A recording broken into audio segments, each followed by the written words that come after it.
Tá.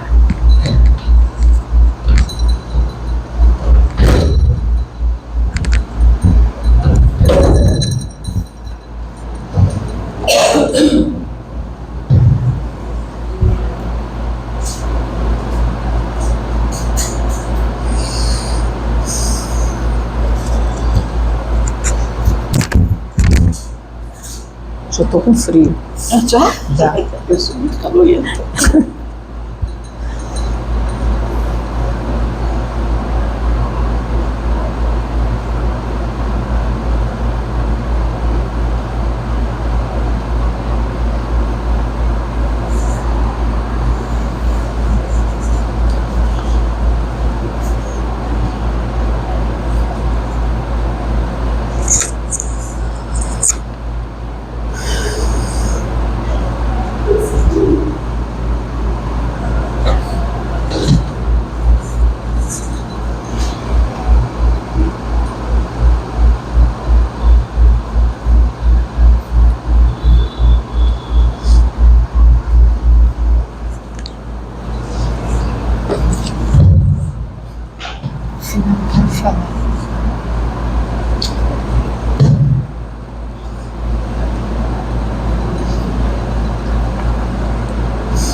Já vi aquele espelho ali?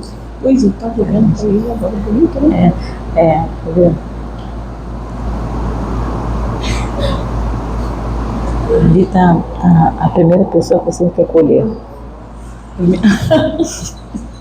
Bom, verdade. Pelo menos o que deu para ler foi isso, a primeira pessoa. Somos nós mesmos. Não é pesado.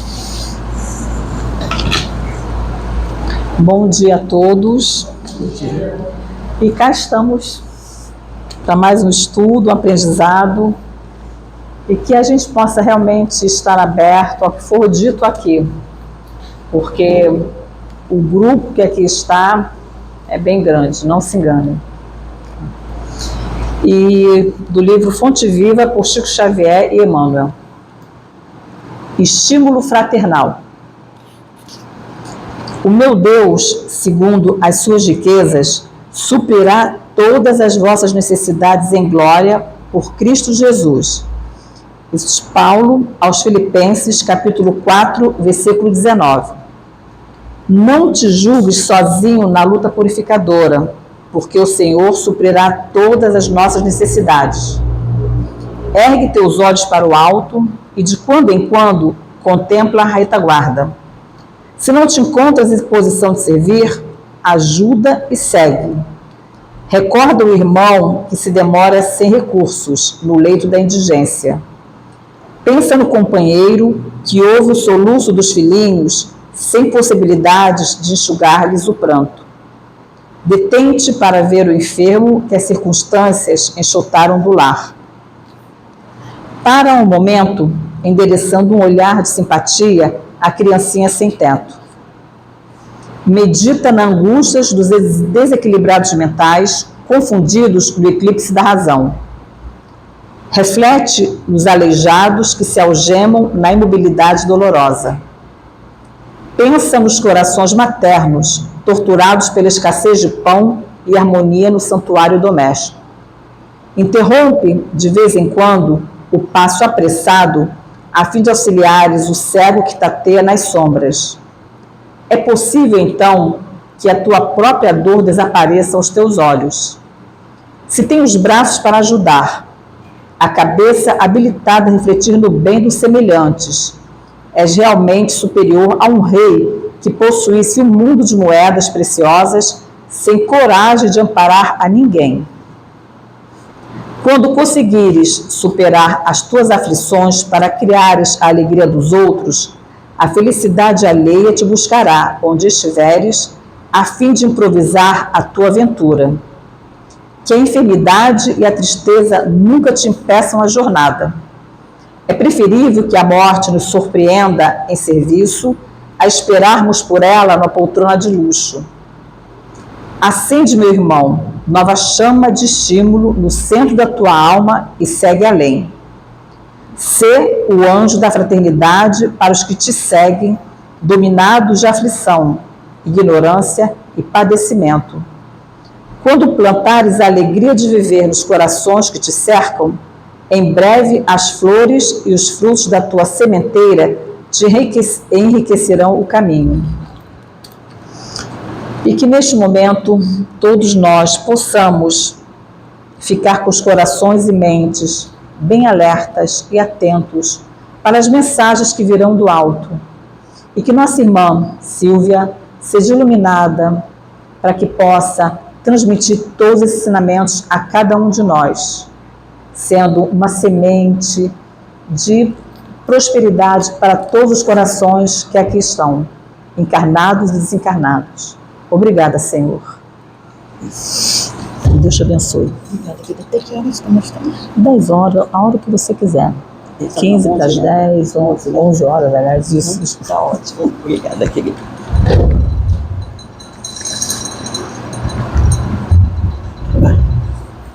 Bom dia a todos. É um prazer enorme estar com vocês aqui mais uma vez, né? Nessa manhã de domingo tão bonita, que esse último dia está chovendo, né? Mas hoje está bem bonito mesmo. Bom, a nossa temática de hoje é a reencarnação, né? Mas a reencarnação segundo a Bíblia e a ciência. A reencarnação a gente já conhece, efetivamente, já sabe, né? É a doutrina das vidas sucessivas, mas nós vamos tentar mostrar aqui para vocês que a reencarnação sempre existiu, sempre houve, né? Em todos os momentos, desde os primórdios da humanidade, a gente sempre teve essa noção, só que as pessoas assim não têm conhecimento específico de que ela sempre existiu. Então a maioria fica falando que reencarnação é coisa de espírita, né? Mas efetivamente não é. E a gente vai ver, inclusive, né, que é muito interessante, pontos na Bíblia, não apenas no Novo Testamento, né? Com as palavras de Jesus, mas também no Antigo Testamento, pontos que nos remetem realmente à ideia da reencarnação, ok? Então vamos lá. Opa. E aí a gente pode falar, né, que a gente pode encontrar, né, nas comunicações espíritas, nas casas espíritas, nas reuniões mediúnicas, duas espécies de provas da reencarnação. Aquelas, né, que provém de espíritos que afirmam lembrar-se de suas vidas anteriores, né? Você na reunião mediúnica, o espírito se apresenta e ele comenta sobre a vida dele pretérita, né? Normalmente a última encarnação, às vezes comenta até de outras, né? Então o espírito vem, se manifesta, não é? Através da psicofonia, e ele comenta, ele relata fatos da sua vida anterior. Muitas vezes até nós encontramos espíritos que ainda estão presos à ideia de que estão ainda encarnados. Alguns chegam reclamando, né, que as pessoas não falam com eles, que eles vão nos lugares, comentam com as pessoas alguma coisa, as pessoas ficam ignorando, né? Ignorando, faz de conta que não está escutando, não está me vendo, eles chegam muito aborrecidos, né? Porque eles dizem que as pessoas não estão, né, dando atenção mais para eles. E aí você tem que ter aquele jeitinho, né, para explicar para ele que ele já não está mais, né, no corpo físico e tal. E aí, conforme, às vezes até você nem consegue explicar, né, porque o melhor é você ter uma intuição, né, os amigos espirituais que coordenam os trabalhos, e aí você dá um jeitinho de ele ficar mais calmo. Não, depois eu vou te explicar e tal, e aí ele acaba sendo encaminhado. Mas ocorre essa situação, né? E também alguns espíritos, né, que já anunciam quais seriam as suas reencarnações aqui, né, especificando sexo, demais caracteres particulares, pelos quais eles poderão ser reconhecidos algumas vezes, isso é mais raro, né? O espírito se apresenta por algum motivo específico, né? Ele diz que está prestes a reencarnar, onde vai reencarnar, como vai ser, como não vai ser, né? Então, com isso nós já vemos que se estaria o espírito porque ele teve uma encarnação anterior. E se ele está dizendo que já vai voltar, é porque ele terá uma outra, e obviamente aí a gente confirma, né, a teoria das vidas sucessivas, né? E aí a gente vai ver que existem também duas outras, né, séries de provas concernentes à questão das vidas sucessivas, né, que são as fornecidas pelas pessoas pessoas que se lembram de terem vivido anteriormente na Terra, fornecendo inclusive detalhes de sua família, cidade de origem, condição social, etc. Né? A pessoa está aqui encarnada e ela lembra. Né? Ivone Pereira é um grande exemplo disso.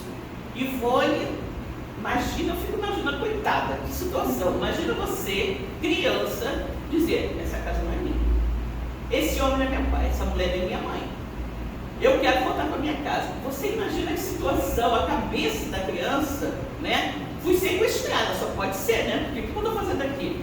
E ela só apenas lembrando de sua vida anterior, né? Quando ela viveu na Europa, ela tinha outra família, outra condição social e tudo mais, e ela viveu nesse tormento, nessa angústia, até mais ou menos uns 10 anos, né? E teve, inclusive, que morar com a avó, porque os pais não tinham condição de dar a ela a atenção que ela precisava, com esse tumulto todo, com todo esse conflito que ela vivia. Né? Existem outros relatos, por exemplo, existe um filme chamado A Reencarnação de Manica, né? Que também é uma menina que ela lembra, né? Ela lembra da vida dela anterior, e tem toda aquela situação, e que ela vai falando, e tem aquelas angústias, aquelas coisas todas. Tem uma outra que acho que, não sei se é Minha Vida em Outra Vida, o nome é uma senhora também, não sei se está onde ela é, Estados Unidos, não sei de onde é, e ela tem assim uns flashes. E ela lembra da vida dela anterior. Até ela entender que era isso, é complicado, mas depois ela entende e ela consegue voltar ao local, né? Eu acho que é na Europa, não sei se na Irlanda, onde é, ao local onde ela havia vivido. E ela ainda encontra um dos filhos dela vivo, já é um senhor bem velhinho, e ela consegue encontrar. É uma história verídica, né? Então isso mais do que nos prova, né, a reencarnação, porque ela estava vivendo hoje numa outra cidade, com outro nome, né, num outro país, e lembrava de toda uma vida, de toda a sua vida anterior no outro continente. Então é muito interessante esse tipo, né, de lembrança que algumas pessoas têm. Eu não sei se é bom ou se é ruim, eu acho que eu fico meio embaratinada com esse tipo de lembrança, mas é maravilhoso porque nos comprova efetivamente a realidade da reencarnação, né? Outro ponto que nós temos, né, são as crianças prodígio, né, que a gente não tem, obviamente, a gente sabe que os nossos filhos não herdam, né, a nossa capacidade intelectual, nem os nossos gostos, nem interesse, nada disso. Quando é parecido, não é porque puxou o pai, não. É porque reuniram naquele grupo familiar espíritos com os mesmos interesses, mas não que isso tenha sido herdado. Ninguém herda nenhum tipo de condição psíquica, né? Ah, fulano é muito inteligente, ou fulano é muito rabugento, né? Ou é muito simpático, nada disso. É do espírito. E aí você tem crianças muito pequeninas, esse menino aqui é maravilhoso, né? Ele tinha nessa ocasião 7 anos, agora já se passaram, acho que essa foto é de 2019, né? Ou antes, né? Esse menino, sem nunca ter estudado música nem coisa nenhuma, era um perfeito maestro, né? Com total conhecimento, né? da música, dos instrumentos e tudo mais, e regia como gente grande, né? Como gente grande. Ele tinha apenas 7 anos aqui nessa foto, né? Como é que você vai explicar? De onde vem esse conhecimento, né? Só pode ser de vida anterior. A família dele não tinha nada a ver com questão de música, nada disso, como nós vemos, né? E ele tinha todo esse conhecimento. Só pode ser um conhecimento adquirido numa outra existência. A única forma que nós temos de explicar. Recentemente eu vi na internet um garotinho, também bem novinho, né? E que ele dava assim diagnósticos, né? Você viu isso? Eu por exemplo, que eu gostaria de acompanhar, porque eu acho uma gracinha. Eu só vi um vídeo dele pequenininho, e aí as pessoas falam: doutor, né? Doutor, eu tenho isso, isso e aquilo, o que pode ser? Aí, não, isso que você tem é por causa disso, disso aqui. Gente, os termos, né? Os termos médicos, as explicações médicas. E é um garotinho, ele é bem novinho, né? Ele usou com uns 3 anos, ele agora deve estar com 5 anos. É impressionante. É um médico, garotinho, assim, uma coisa impressionante, né? E ele dá aqueles diagnósticos, assim, todos muito precisos, muito certinhos,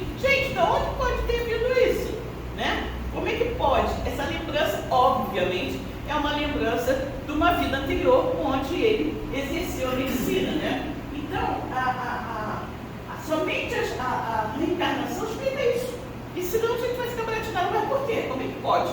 Né? Mas o nosso conhecimento da reencarnação nos esclarece essas coisas que aparentemente, né, parecem não ter muita lógica. Né? E aí vamos para o nosso ponto. Né? Entre os hebreus, eu falo aqui hebreus porque basicamente é o nosso ponto maior de interesse, né?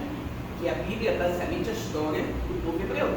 Entre os hebreus, mas também você pode dizer entre os egípcios, entre os fenícios, né?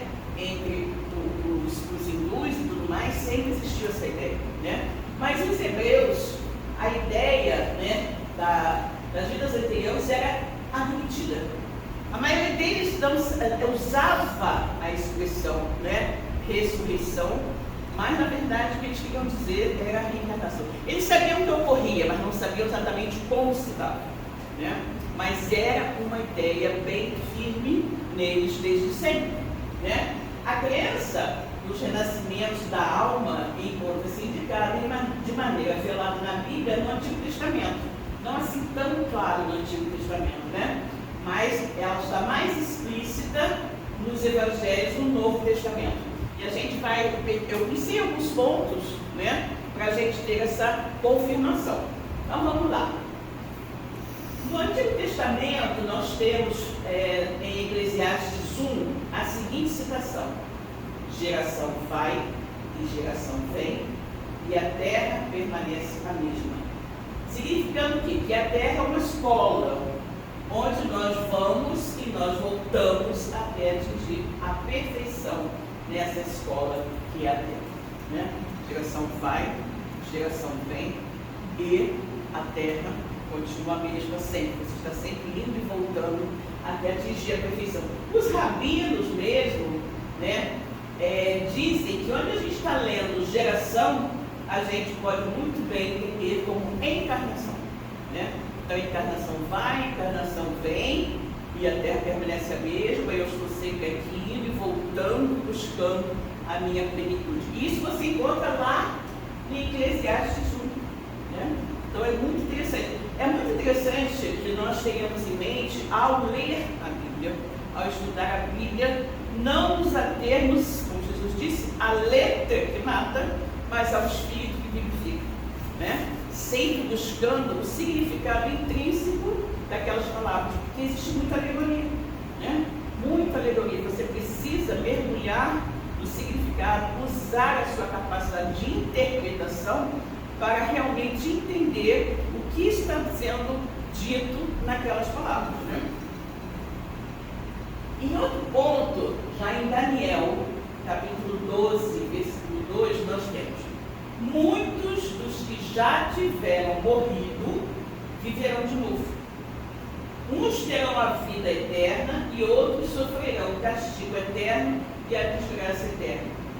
Gente, isso aqui, né, não é que os que já morreram viverão. Agora a gente vê filme de terror, né? Não é? O pessoal levantar igual zumbi, né? Saindo por ali da tumba, aquelas coisas tudo desfarrapada. Não é isso, né? É que nós vamos voltar numa nova existência, num novo corpo, não é? E aí quando ele fala, alguns terão a vida eterna no sentido de que você, pela sua forma de ser, pela sua forma de viver, por todas as experiências já vivenciadas, você já atingiu um certo grau evolutivo e você de repente não precisa mais reencarnar aqui, nesse planeta, vai para um outro planeta, ou talvez já tenha atingido, né, eventualmente um nível mais elevado. Não precisa, que é bem raro na nossa condição, né? Ou então, quando ele fala sofrerá o castigo eterno e a desgraça eterna, é o quê? Que você vai voltar para cá. E não é fácil, não. Não é fácil a gente estar por aqui. São muitas situações que a gente tem que enfrentar, muitos desafios. Isso também é uma alegoria. Não se trata de eterna, né? Ou você vai ficar bem, ou você vai tem que voltar para a escola. Não aprendeu bem a lição, tem que voltar, né, para afirmar o aprendizado. Aí a gente tem aquela parábola, né, da rede de pesca, que eu amo de paixão, a parábola da rede de pesca. Você joga, né? O mar é o quê? É a terra, né, onde nós estamos. Né? Os peixes somos nós. E aí você joga a rede né, é o dia que a gente tem que acertar as nossas contas. Então, quando você joga a rede, todo mundo é recolhido. Vamos ver aqui como é que está a situação desses peixes, né? Peixe que é bom vai ser aproveitado, né? Peixe que não está bom, tem que crescer, mas ainda volta para o mar, né, para poder enfrentar mais um pouco aquele período, até estar no ponto certo para sair da questão do mar, né? Então é tudo muito alegórico, muito bonito, muito inteligente a forma, né, como Jesus nos explicava todas essas ideias, todas essas revelações sobre a vida futura, né? E é muito interessante a gente ter essa noção. E aí a gente vê, né, Jesus a porta e Kardec a chave. Jesus nos dizia, nos apontava o caminho e Kardec nos explicava, né, nos deu a chave através da codificação espírita para podermos abrir essa porta do ensinamento de Jesus e entender tudo, né, com clareza. E aí temos Ezequiel também, Ezequiel 37, versículo 13. E sabereis que eu sou o Senhor, quando eu abrir os vossos sepulcros, vos fizer voltar à vida e vos repor na terra. Óbvio, né? Ou seja, a morte não existe, né?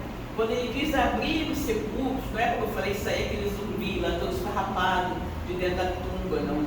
É tirar da questão da morte, né? Da morte do corpo físico, aquele corpo que não tem mais condições de abrigar o espírito imortal. Então é abrir o sepulcro, tirar você daquela situação, né? E fazer com que você retorne à vida na terra. A única maneira de nós retornarmos à vida é renascendo, né? Numa nova encarnação, numa nova existência. Todos nós somos espíritos imortais, né? Estamos agora usando, né, essa roupinha, essa capa, e está aqui. Quando ela já não presta mais, quando a roupa não serve, o que a gente faz? Joga fora e compra uma nova, né? Aí, exatamente assim acontece conosco.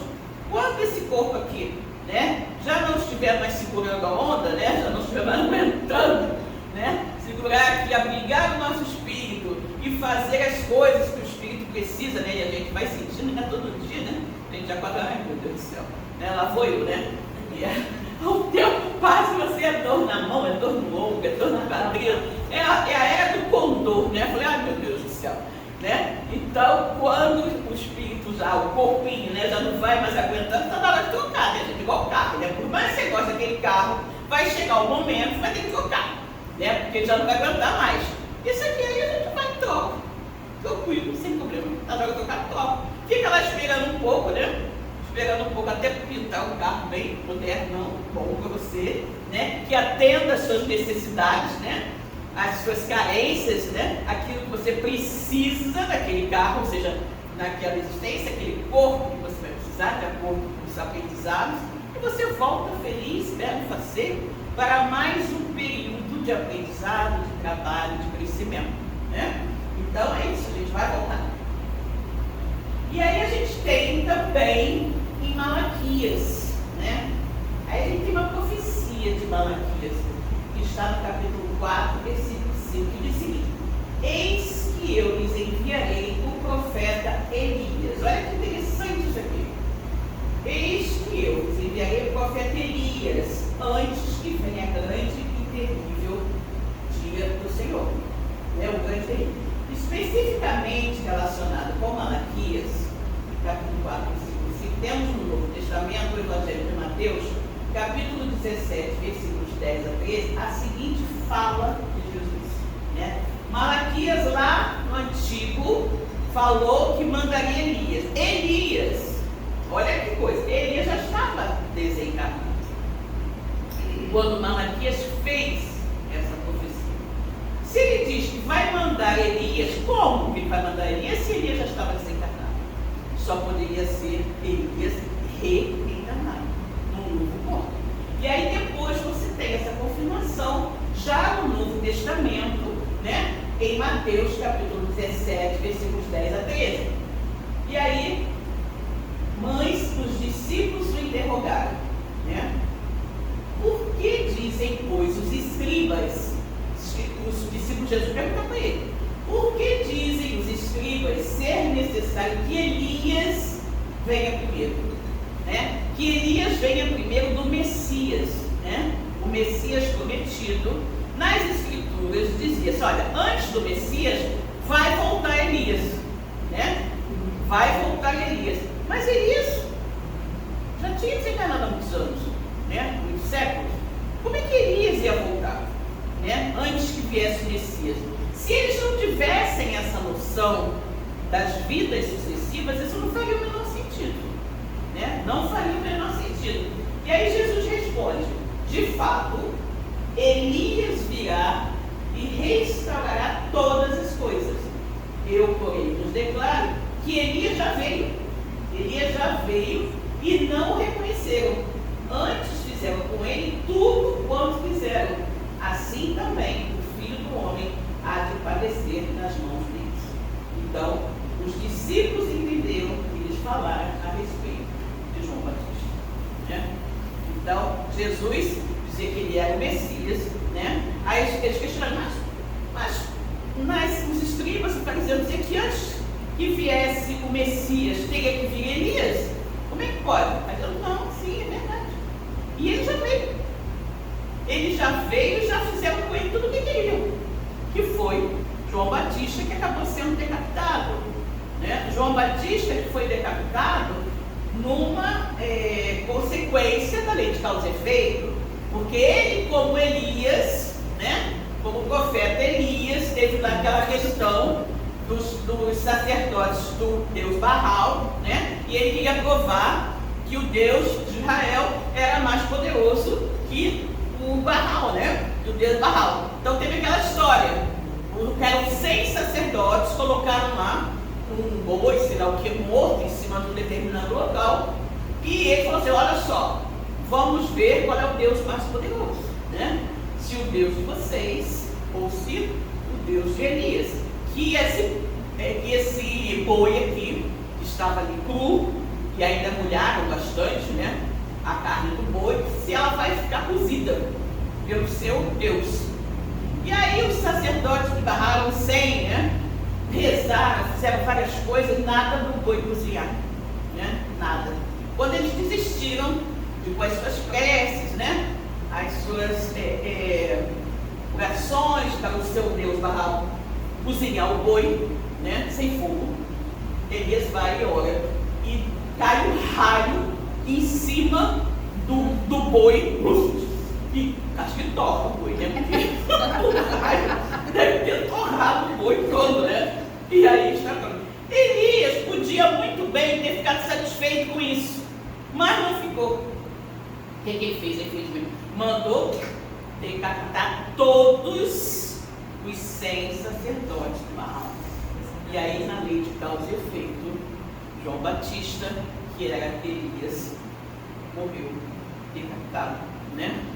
Por Herodes, né? A pedido de Herodíades, né? Filha a pedido de Salomé, né? Que era filha de Herodíades. Na verdade, a mãe que falou, né? Ela dançou muito bem, uma menina dançou maravilhosa. Ele falou, meu Deus, que coisa linda, peça o que você quiser e tal. E a menina não sabia o que pedir. Aí a mãe dela, né? A Herodíades, que não gostava de João Batista já estava preso. Ela falou, peça a cabeça de João Batista numa bandeja, né? Herodes nem queria fazer isso, né? Já tinha um certo medo de João Batista, mas ele já tinha dito, né? Na frente de todo mundo, peça o que quiser, ia pegar mal com ele, né? Se não fizesse. Aí o primo vai lá e corta a cabeça de João Batista e traz para o garoto. Imagina que coisa horrível, né? Você pedir uma coisa dessa e receber assim na frente de todo mundo, muito chocante, né? Mas são coisas da história, né? Bom, e aí a gente tem, né? Olhando algumas coisas, né? Relativas a João Batista, a gente vai entender realmente que dizer que João Batista era a reencarnação de Elias tem tudo a ver. Temos uns pontos aqui, né? Uma breve olhada no ministério de João Batista revela de muitas maneiras notáveis que ele era de fato a reencarnação do profeta Elias. Primeiro, Deus previu a obra de João Batista como sendo semelhante à de Elias.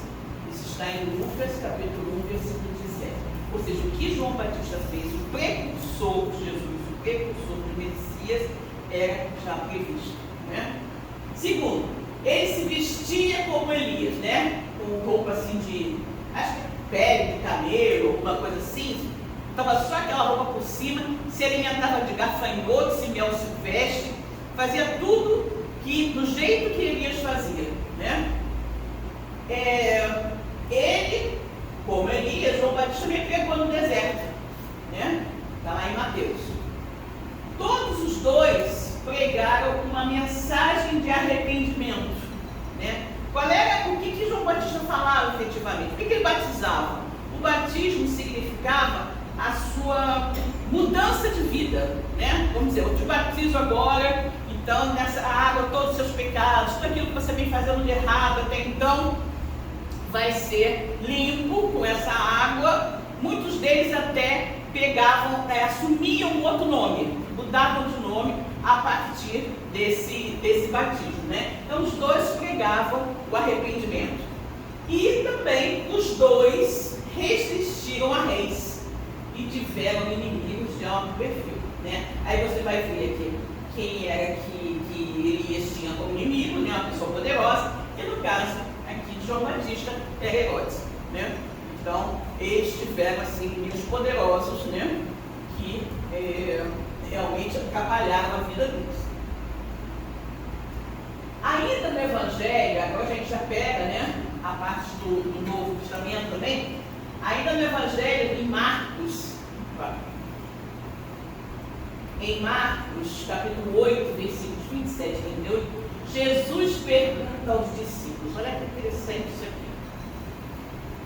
Quem dizem os homens que eu sou? Ele pergunta, né? Ele pergunta, quem dizem que eu sou? E aí, olha o que os discípulos respondem a Jesus. Ora, os discípulos respondem, João Batista, outros Elias, quer dizer, uns dizem que você é João Batista, né? Se João Batista estava morto, como é que ele podia ser João Batista?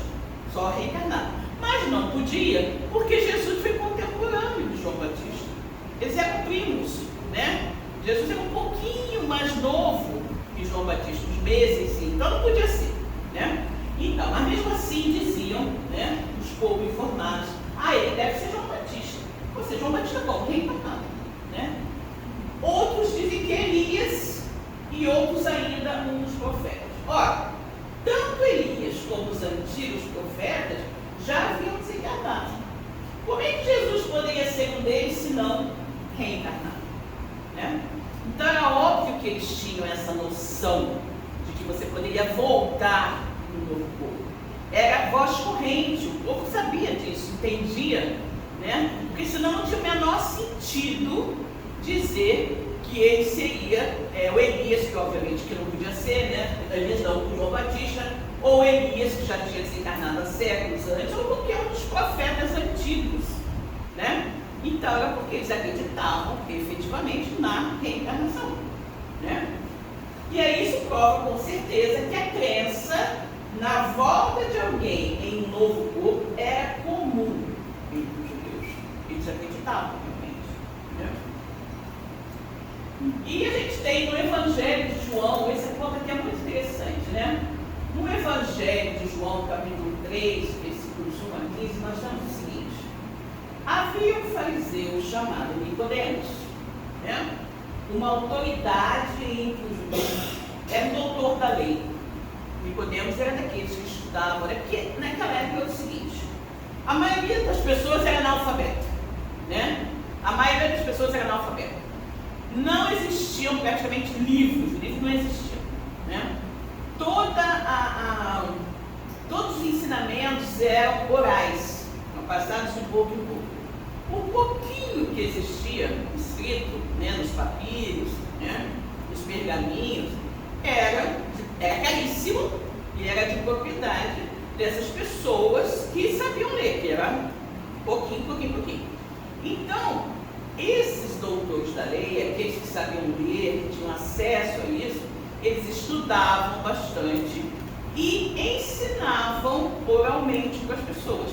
Daí, né, quando eles falaram, né, que os por que dizem os escribas e isso, lá no outro slide que nós vimos, os escribas e fariseus dizem, né, que antes do Messias tem que vir Elias, né? Por quê? Porque eles ouviram falar, porque disseram para eles que era assim. E aqui, o Nicodemos era um desses privilegiados que era culto, que sabia ler, que tinha acesso a esses documentos, né? Então, havia um fariseu chamado Nicodemos, que era uma autoridade entre os judeus. Ele veio a Jesus à noite, porque à noite ele não quer que ninguém visse, né? Senão pegava mal para ele, né? Falar lá com Jesus pegava mal, né? Então ele veio à noite e disse: Mestre, ele acreditava em Jesus, ele acreditava que Jesus fosse o Messias, né? Mestre, sabemos que ensinas da parte de Deus, pois ninguém pode realizar os sinais milagrosos que estás fazendo se Deus não estiver com ele. Em resposta, Jesus declarou: digo a verdade, ninguém pode ver o reino de Deus se não nascer de novo. E aí perguntou Nicodemos: como alguém pode nascer já sendo velho? É claro que não pode entrar pela segunda vez no ventre de sua mãe e renascer. E aí Jesus respondeu: digo a verdade, ninguém pode entrar no reino de Deus se não nascer da água e do Espírito, né? Jesus tem mais um textinho. Jesus fala: como pode você, sendo doutor da lei, não saber disso, perguntar e tal? Você não poder que me resumir. E aí Jesus disse, né? Ninguém pode entrar no reino de Deus se não nascer da água e do Espírito. Aqui Jesus tinha dito: ninguém pode ver o reino de Deus se não nascer de novo. O que quer dizer isso? O que ele quis dizer com ver o reino de Deus, né? Encontrar a plenitude, encontrar a felicidade, né? Estar junto de Deus, ver o reino de Deus. O reino de Deus, na verdade, não é um local circunscrito, não é uma área geográfica, é um estado de alma.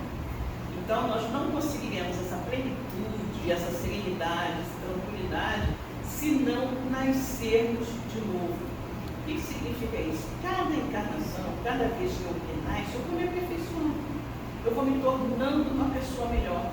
Então, a partir do momento que eu vou melhorando, que eu vou eliminando as minhas más tendências, né? Que eu vou eliminando os meus vícios, todas aquelas coisas que eu ainda faço de errado, eu vou me tornando uma pessoa melhor, vou me tornando mais leve, né?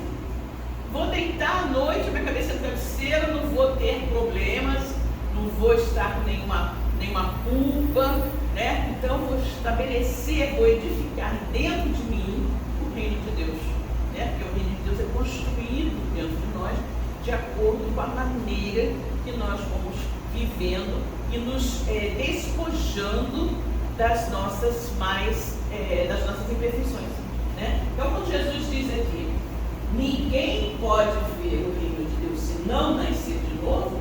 Nascer de novo é porque eu preciso nascer e nascer e nascer e nascer e nascer, ter várias existências para ir melhorando, porque uma só não dá não, gente.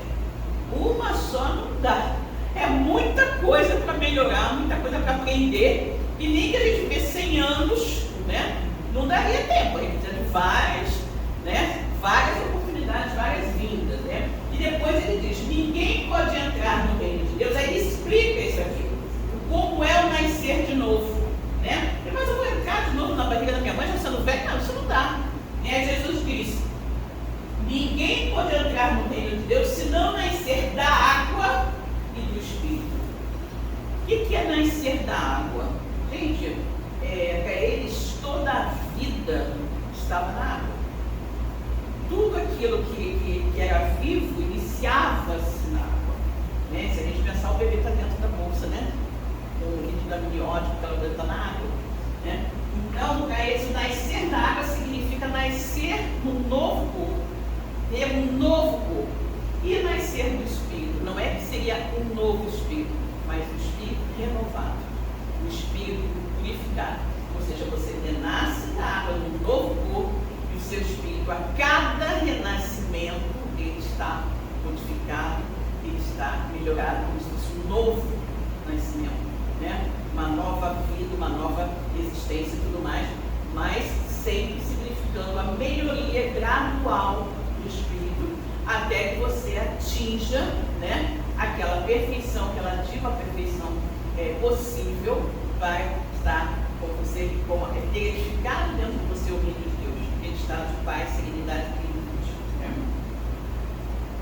E aí a gente já vai passar, né, o lado mais moderno aqui do nosso lado e tal, e pensando já no lado científico da coisa, né? As provas científicas agora da reencarnação. E aí você tem aqui Gabriel Delany, né?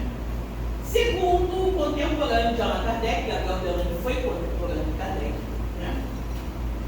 Ele era engenheiro, né? Ele era francês, engenheiro, e foi um dos primeiros e dos mais renomados pesquisadores espíritas.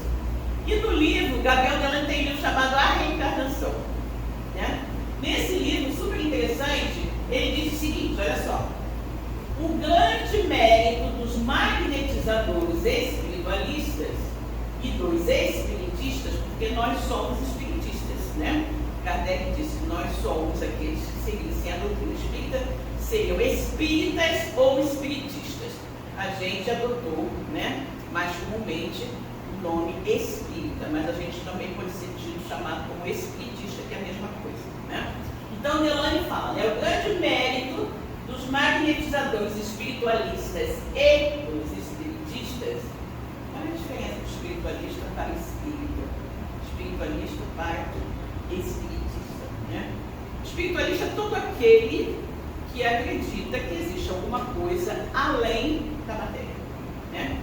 Que existe matéria, que existe espírito, existe alma, né?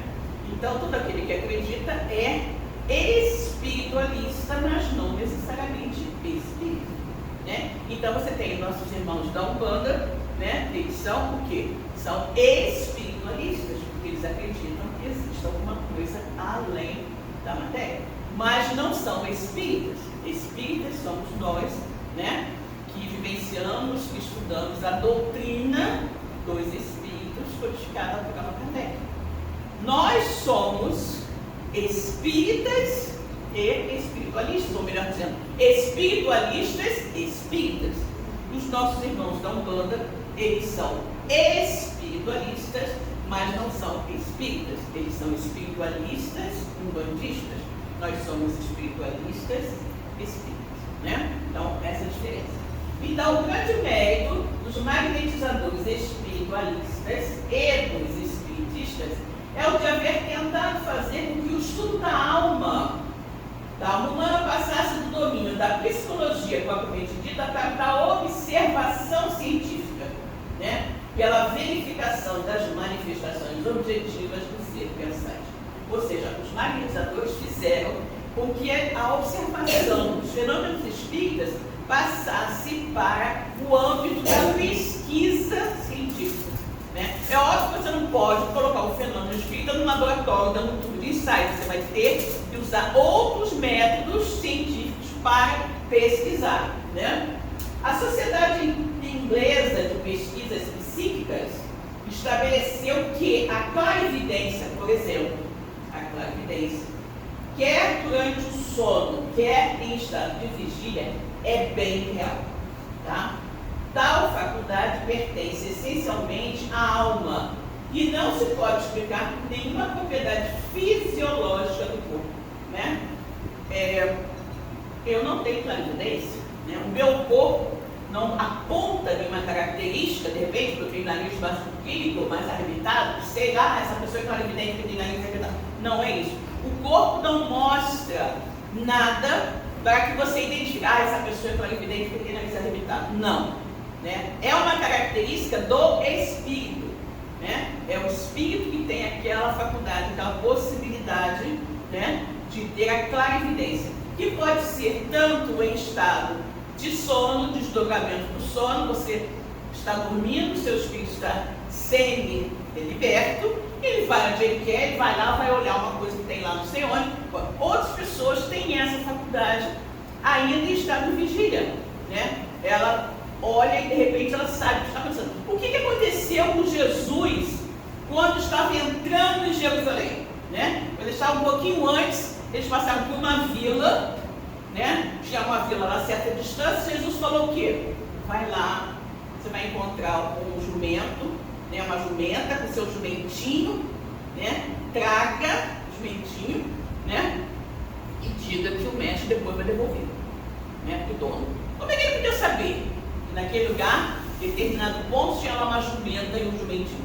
Por clarividência, né? Então Jesus tinha clarividência, ele viu, ele sabia onde estava e mandou os seus discípulos irem lá e pegar o jumentinho e trazer para que ele entrasse em Jerusalém montado no jumentinho, porque isto era previsto lá no Antigo Testamento, que o Messias entraria em Jerusalém montado no jumentinho, né? Então tudo tinha que ser cumprido, né? Então ele fala isso.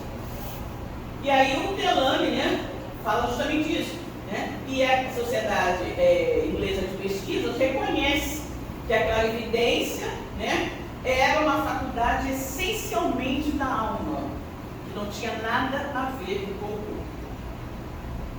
E a gente vai ver, né, a comprovação da existência da alma é fascinante. Existe alma. Mas é mais fascinante ainda, né, que existe um corpo fluídico que reveste a alma e que Kardec chamou de perispírito, né? Então você tem aqui o espírito, você tem o corpo. E entre um e outro você tem o perispírito que reveste o espírito, né? Então é esse princípio intermediário entre o espírito e o corpo material que faz o quê? Que individualiza a alma. Por que individualiza a alma? Né? Porque ele reveste a alma e apresenta a forma, né, que você pode reconhecer. De quem é esse espírito? Esse espírito é do João, esse aqui é da Maria. Por quê? Porque aquele revestimento semimaterial, que é o perispírito, que reveste o espírito imortal, lembrando que já não tem mais corpo. Se tivesse corpo era fácil identificar, mas não tem mais. Então, a partir do momento em que você tem, né, esse revestimento semimaterial que é o perispírito, dá para você reconhecer. Você olha lá, isso aqui. Por quê? Porque ele assume a aparência que ele tinha anteriormente, a aparência que você vai poder reconhecer, né, através daquela aparência. O espírito ele se apresenta de duas formas. Ou ele vai se apresentar para você na forma em que você vai reconhecer, em São João. Ou ele vai se apresentar para você na forma da existência em que ele mais evoluiu, né? Então ele aparece de repente como uma velhinha muito boazinha, que fez muita bondade, para você que não conhece ele, se você aparecer com velhinha sem velhinha, ele não vai saber quem é, né? Então o espírito tem essa possibilidade. Então ele vai aparecer como você irá facilmente identificá-lo, ou da forma como ele mais evoluiu, ele escolhe, né, de acordo com a situação. Então, é esse princípio intermediário, ou seja, o perispírito, né, esse princípio intermediário que está entre o espírito e o corpo material, que vai individualizar a alma, permitindo que o espírito conserve a consciência de si mesmo e a lembrança de sua anterior existência após a morte do corpo físico, né? Então, ele vai estar ali, ele vai lembrar, né? Ele vai lembrar da sua existência, de quem ele foi, o que aconteceu, coisa outra, e vai lembrar com o tempo também de outras vidas, né? De outras vidas. Aí a gente vai ver aqui, acho que já é no próximo slide. Não, mais pra frente. Bom, e aí a gente vai ver o seguinte, né? Que se o bisturi, né? Se o bisturi e o microscópio são impotentes para confirmar a existência do perispírito, ou seja, você, o médico, quando vai fazer a autópsia, ele não, aqui vamos desse lado, vai o fígado do coração e o perispírito. Não acontece isso, né? Ele não consegue tirar, né? Separar o fígado do coração, o pulmão e o perispírito. Não dá, né? Então, se o bisturi e o microscópio são impotentes para confirmar a existência do perispírito, a fotografia, por sua vez, pode revelar a presença do espírito exteriorizado de um encarnado, mesmo que seja invisível a olho. Você já deve ter visto por aí fotos, né? A pessoa eu estava na minha pesquisa fazendo esse trabalho ontem, tinha várias fotos, acho que 10 fotos ou 12 fotos, sei lá, de pessoas que estão bem assim, fulano, vem cá tirar foto comigo. Aí tira, né? Você e família. Quando você vai ver, tem um outro aqui atrás. Quando você revela a foto, né? Aí tem aqui o espírito que veio que sair também na foto, e aí ele apareceu ali, né? Não sei se vocês lembram daquele filme Três Solteirões e um Bebê. Aquele filme é interessantíssimo. Eles filmaram aquilo num apartamento lá, né? E depois das filmagens, quando eles foram ver, né? Tinha a figura de uma criança num cantinho assim, atrás de uma porta, observando as filmagens. Que obviamente não existia, né? Não tinha criança nenhuma no set de filmagem, era o espírito que estava ali, né? Então você consegue às vezes flagrar essas posições do espírito ali, ninguém está vendo, mas a fotografia consegue eventualmente captar isso, né? Então, se o bisturi não consegue, a fotografia consegue, né? Aí às vezes o que pode acontecer também? Eu vou, né? Tá aqui a Maria assistindo a palestra na primeira fila dormindo, boca aberta. Na primeira fila. Aí alguém vem, né? Alguém vem, sabe, vou mostrar para ela que ela dormiu a palestra toda. Aí, puf, fotografa. Quando vai revelar, né? Ver o corpo físico dormindo e o espírito da Maria em pé, né? Ali, fazendo outra coisa qualquer. Então significa que quando você dorme, você está prestando atenção, tá?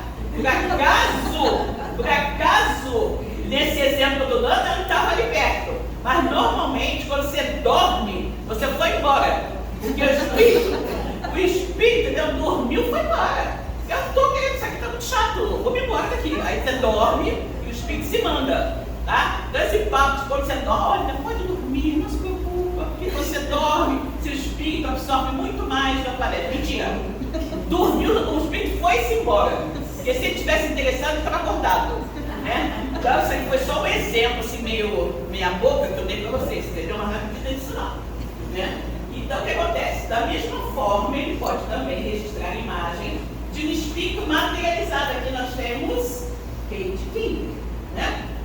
Espírito materializado com auxílio do ectoplasma doado por médium de efeitos físicos.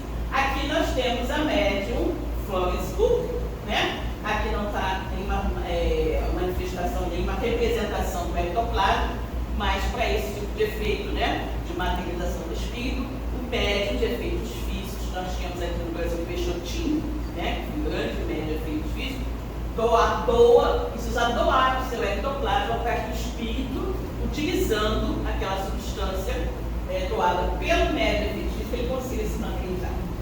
As experiências do renomado químico e físico britânico William Crookes com a médium Florence Cook comprovaram a sobrevivência da alma e a vida após a vida, ao registrarem a presença do espírito Kate. Então essa foto aqui é bastante conhecida. Esse aqui é o William Crookes, tá? Esse aqui é o espírito, né, Kate King, e aqui a médium Florence Cook, tá? O que acontecia? O William Crookes, ele era um cientista muito respeitado, né? Ele era químico, né? Ele era físico, muito respeitado naquela época, né? E aí fica aquela história, é misticismo, é mentira, é isso e aquilo. E aí a Kate não, a Florence, né? Pediu, né? Que ele a submetesse a toda a observação que ele, como cientista, quisesse fazer, né, para provar que ela não estava mentindo, né, que ela realmente via os espíritos, que ela comunicava com os espíritos, tudo isso, né. Ela era uma menina, ela tinha 15 anos, então ela falou, se a sua esposa, ele é casado, morava com a esposa, tinha os filhos, aquela coisa, se a sua esposa cuidar de mim, né, imagina aquela época, né, uma menina de 15 anos na casa do homem, né, se a sua esposa for minha tutora, se responsabilizar por mim, eu vou na sua casa e me submeto às experiências e tal que o senhor desejar para provar que eu não estou mentindo, que eu não sou uma fraude. Porque naquela época, os cientistas, eles queriam provar que era fraude. O objetivo deles não era provar que era verdade. Era justamente provar que era fraude. E ela queria dizer, se o senhor conseguir provar que é fraude, tudo bem, eu nunca mais me envolvo com isso. Mas se o senhor provar que é verdade, se eu comprovar que é verdade, eu quero que o senhor diga que é verdade, né? Então estabeleceu essa coisa e ele começou a fazer experiência com ela. Só que ele achava que ia ser uma coisa rápida, né? O negócio durou 3 anos. Esse período que ele permaneceu, que a Florence permaneceu lá, e a Kate King e tal. Foi muito pesquisou as aparições de Kate King, né, durante 3 anos. A médium Florence Cook, de 15 anos, foi a responsável por se submeter a testes rigorosos para comprovar o fenômeno. Durante as aparições, Kate King, olha só, conversava, caminhava pela casa e permitia ser medida e pesada. Né? Ela era mais alta do que a Florence Cook. Ela era mais pesada do que a menina. Né? Olha que interessante. Ela dançava com ele, sabe? Conversava com os filhos dele, conversava com os filhos, contava história, falava da vida dela anterior. Muito interessante. Né? O trabalho de pesquisas sobre Kate King é considerado um clássico do espiritismo, né? E uma prova inconteste da continuidade da vida após a vida está relatado no livro Fatos Espíritas. Quem quiser ler sobre isso, tem um livrinho assim, do William Cook, chamado Fatos Espíritas, onde conta todas essas experiências, né, que ele fez com ela. E foi assim, muito interessante, porque depois, quando ele começou a dizer que ele realmente o povo queria o quê? Eles queriam que ele, o cientista renomado, respeitado, dissesse que não, isso é uma fraude. Como ele disse que não era, que era verdade, não, cala a boca aí, não interessa o que tu vai dizer, não me interessa não, porque tu está dizendo exatamente aquilo que eu não quero ouvir. Né? E aí começaram a inventar uma série de coisas, né, dizendo que ele tinha caso com a menina, né, que ele era míope, não estava enxergando direito, disse que ele tinha que estar vendo espírito também, uma série de coisas, mas ele não se deixou bater, né, e levou a coisa até o final, né, realmente afirmando que era a realidade. Bom, Kardec, né, no livro Céu e Inferno, ou A Justiça Divina Segundo o Espiritismo, apresenta inúmeros depoimentos de espíritos em diversas condições no plano espiritual, né, provando a realidade da afirmativa de Jesus de que a cada um seria dado segundo as suas obras. Então, na segunda parte do livro Céu e Inferno, você tem vários depoimentos de espíritos felizes, espíritos sofredores, espíritos de suicida, espíritos de assassinos, espíritos arrependidos.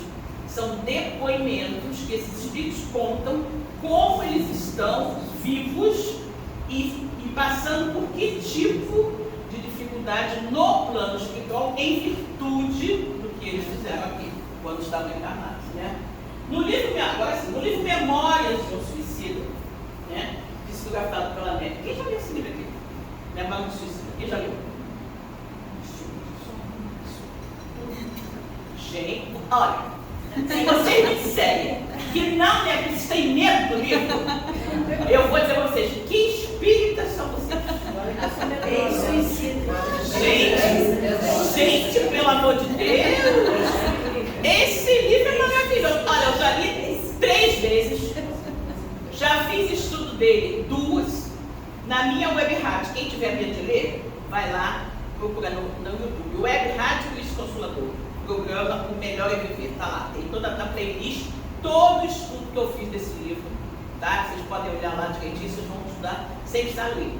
Olha, você tem que ser forte, entendeu? Passa a primeira parte, depois você passar a primeira parte, só alegria, é só maravilha, mas tem que ter coragem, tem que ler a primeira parte. É aterradora? É aterradora. A primeira parte, mas como é? Gente, que coisa Gente, não acredito que vocês não leram esse livro ainda. Esse livro é maravilhoso. Olha, é um livro maravilhoso. A primeira parte é brava. Mas se você resistir à primeira parte, decorrer, porque é muito lindo, mostra muito da misericórdia divina, do amor de Deus por nós. Né? É lindíssimo esse livro, muito, muito lindo. E aí, nesse livro, né, no livro Memórias de um Suicida, psicografado pela Amélia Ivone do Amaral Pereira, e comunicante, né? Camilo Cândido Botelho, que é o pseudônimo do escritor português suicida Camilo Castelo Branco. O autor verdadeiro foi o escritor português Camilo Castelo Branco, mas ele usou o pseudônimo de Camilo Cândido Botelho. Camilo Castelo Branco, escritor, né? Amor de Perdição, Amor de Salvação, aqueles livros que ele escrevia, e que normalmente os heróis da história dele, quando alguma coisa não dava certo, se matava, né? A solução era se matar. Então ele até estimulou muita gente a se suicidar com esses livros dele novos. E ele, acreditando nisso, né, também se matou, porque ele ficou cego. Aí ele não queria ser cego. Você era, não. Tem que ser cego e morrer, você morrer. Pum, né? Deu um tiro no ouvido. E aí o que acontece? Ele vai narrar todas as suas experiências que aconteceram, memórias de suicídio, o que ele viveu, como foi, né? A começar que ele achou assim, esse suicídio não deu certo não. Deu um tiro no ouvido, caiu lá, e não deu certo, não morri. Né? Ai, mas eu estou ferido, tem que alguém me chamar. Tá bom, quem me chama? Quem me socorre? Me leva para o hospital. Ele está achando que eu aqui. Né? E ficou lá chamando todo mundo e ficou aborrecidíssimo que ninguém foi socorrer. Ele estava ali. Depois tem o resto que é bem mais interessante. Bom, e aí o que acontece? Ele narra não apenas as suas experiências após o gesto infeliz, mas também a razão da siga. Por que ele ficou cego? Ele vai descobrir isso lá no final do livro. E aí o que acontece? Esse é o caminho, tá? Fica claramente comprovada nesta obra a lei de causa e efeito, bem como a realidade das vidas sucessivas, uma vez que Camilo relata-nos que sua cegueira na última existência foi a consequência de um ato criminoso cometido por ele em vida pretérita ao tirar a visão de um livro. Tá? Ele tem que agradar a lei, ser uma pessoa, né? Uma vida anterior, e aí ele, pela lei de causa e efeito, ação e reação, ele ficou cego nessa existência, só que ele soube, né, de cegar o outro, mas não aceitou a cegueira nessa existência, preferiu fugir, né, pela porta dos fundos, pelo suicídio, só que não adiantou nada, né? Só fez piorar. Eu sempre falo, né, o suicida, coitado, ele pula da frigideira direto no fogo, né? Isso já estava ruim na frigideira, pular direto no fogo é muito pior, que é justamente o que acontece, né? Infelizmente, com o suicídio. Temos assim, olha só, quando a gente vai ver uma coisa assim na Índia, né? Temos assim demonstrado que a doutrina das vidas sucessivas, ou reencarnação, também chamada de palingenesia da Grécia, do grego palin, de novo, e Gênesis, nascimento, sempre existiu. Sempre existiu. Desde os autores da civilização, tendo sido inclusive formulada na Índia, que foi muito provavelmente o berço intelectual da humanidade, a Índia, né? Com uma precisão, lá na Índia isso foi formulada, a ideia da reencarnação, né, das vidas sucessivas, foi formulada com uma precisão extraordinária, né, do estado intelectual daquela época. Naquela época eles já falavam disso com uma precisão muito grande. E aí, concluímos, né, finalizamos a nossa apresentação com esta passagem dos Vedas, né, que é o livro sagrado do hinduísmo, né, está nos Vedas e Bhagavad Gita. Eu tive uma dificuldade, eu ficar falando assim, não tem que falar as palavras direito. Bhagavad Gita, alguma coisa assim, né, uma dificuldade. Está lá, é um livro sagrado, né? Os Vedas são as escrituras sagradas e o Bhagavad Gita é o livro sagrado do hinduísmo. E tem, olha que precisão nessa colocação aqui. Está lá nos Vedas. Olha só. A alma não nasce nem morre nunca. A alma. Ela não nasceu outrora, nem deve renascer. Sem renascimento, sem fim, eterna, antiga, não morre quando se mata o corpo. Olha isso, legal. Não morre quando se mata o corpo. Assim como se deixam as vestes gastas para usar vestes novas, também a alma deixa o corpo usado para revestir novos corpos. Eu tive muitos nascimentos e também tu, Arjuna. Né? Então aqui ele diz tudo, né? Ele fala que a alma, o espírito é imperecível, que não morre nunca o espírito, e que ele vai eventualmente deixar, assim como a gente deixa a roupa velha, ele vai deixar aquele corpo velho para pegar um novo, e vai também ter diversas existências, diversas vidas, até, obviamente, atingir a finitude e não mais ser necessário reencarnar. Assim, né, foi o estudo que eu pude trazer para vocês sobre a reencarnação, né, na Bíblia e na ciência, que é a parte dos estudos profissionais.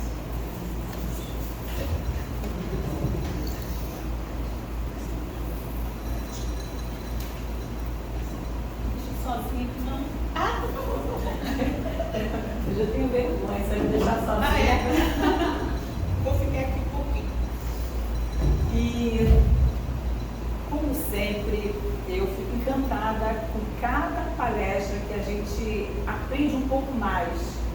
sobre a espiritualidade e hoje especial sobre a encarnação, que nós, espíritas, espiritistas, sabemos que ela existe. E o tempo todo isso é colocado para a gente. Só que a gente demora a entender. Olha quanto tempo a gente voltou para reencarnar, até aprender. Aqui, como eu já ouvi uma vez, aqui a Terra é uma escola de repetentes. Somos nós. E nós temos aqui, em cada centro religioso, o Hospital de Almas, que é a nossa oportunidade de nos reajustarmos e fazermos a coisa certa. Que a espiritualidade que nos cerca, e aqueles irmãos que estão aqui hoje, estão bem aprendendo, que a gente dê mais valor a essa oportunidade, que a gente tenha coragem, vença nossos medos, como eu estou fazendo agora com o meu aqui, entendeu? E que a gente caminhe sabendo que aqui não é nem o meio nem o fim. Nós somos espíritos eternos, sabemos disso, mas sabemos também que o nosso aprendizado vai chegar uma hora, nós vamos estar preparados para sermos aqueles que vamos ajudar outros a caminhar. E que tenhamos fé e certeza de que Ele, essa força que a gente fala, que é Deus, a causa primária de todas as coisas, está sempre nos observando e sabendo que nós nunca retroagimos, nós retrocedemos, nós sempre caminhamos para frente. Somos seus filhos e Ele nos ama muito. Que a paz esteja sempre conosco e a coragem de caminhar sempre na direção do bem. Assim seja.